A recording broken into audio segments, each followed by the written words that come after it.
Today is the last day of the show. So we're going to see what some other people thought of it, try to get a little bit of an idea of how it went for them, and see how the last day goes. I don't know if people are going to start closing up shop early or have some big sales for the last day.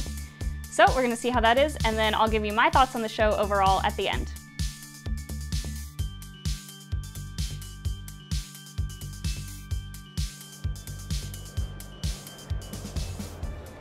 Some dealers were already packing up when the show opened, but the Bourse floor was busy. There were more kids than most days, possibly because admission was free for the public. Well, this is my favorite show of the year. I don't want to be anyplace else this week. I get to see people, talk to them, buy a few coins, sell a few coins, but the most important thing is really interacting with the public and trying to promote numismatics. If you'll notice that I've got one of those numbers that the kids go around and ask questions to. And so I've been doing that as long as they've had that program. The ANA has a blue card and there's a bunch of questions on it. I think 20 some stops, like me, I'm number 8, and each one of them has a question on it and multiple choice answers. And so some of the kids know the answer, some of them guess. The kids really enjoy that, and the parents enjoy it, and it's really very good. It was really awesome. There were lots of coins. I think it's definitely the biggest show I've been to, and mostly numismatic coins rather than bullion and other things. And there was something, I think anyone that has an interest in certain coins likes it. Like, even if you do world coins, there's stuff in Roman bins and other things. I've learned a lot at this show regarding early American copper and other things, and the people have been really, really nice. I've been doing really well with meeting people due to a few really kind dealers. By noon, quite a few dealers had closed up shop, but the Bourse was still alive and well. I did run into a few last-minute sales, but not too many. The show has actually been pretty good, and it's ANA World's Fair Money is supposed to be a very special show that we all get together and make sales, share knowledge, and make purchases, and pretty much everything. Yeah, it's the World's Fair Money is the biggest one and the very special show. It's usually the show that pretty much also brightens up your year in numismatics. Well, I came to work for my father in 1992. My father's been in business since 1964, but I've been coming to ANA since I was born. In fact, I think there's a story of me in a bucket behind the table a couple of months after I was born.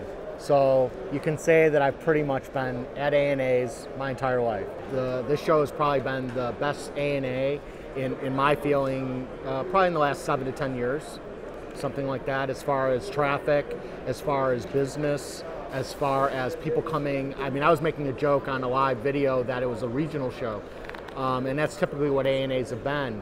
But this show had people traveling from all over the world to come here.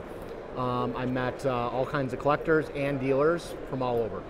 Yeah, we had a large bucket of junk bull coins that we're able to sell to a promoter, so that was really good. But I think the buying has been really, really good, more or less. So we had a lot of collections that we were able to, we bought at least 2 or 3 collections here, mainly from, well, a couple from collectors, but then one from a dealer, and it was pedigreed back to mostly 1992 as far as pedigree goes, which is good for ancient coins.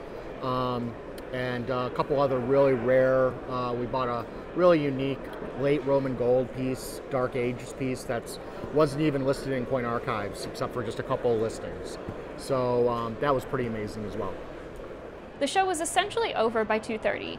Most booths had been shut down and the floor slowly emptied, ending the 2019 World's Fair of Money. Overall, the show has been a really great experience. I've gotten to meet and interact with so many people, including some pretty big names in numismatics, which has been really cool. And like some other people have said, I've been really impressed with the variety of the show, not just in the types of coins being offered, but in the prices. They range everywhere from bargain bins up to multiple thousands of dollars for pre-33 gold.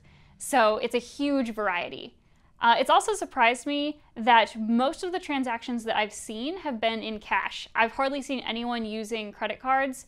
I've seen a few checks, but people will lay down $100 bills like they're 20s, which you just don't see in other places. The auction attendance was also kind of surprising. I thought there would be a really big audience for the 94S dime, and there were probably only about 20 people in the room. And I'm sure that's because of, online internet bidding. People could bid ahead of time, and so it just isn't quite as big of a deal to be in attendance, but that still surprised me.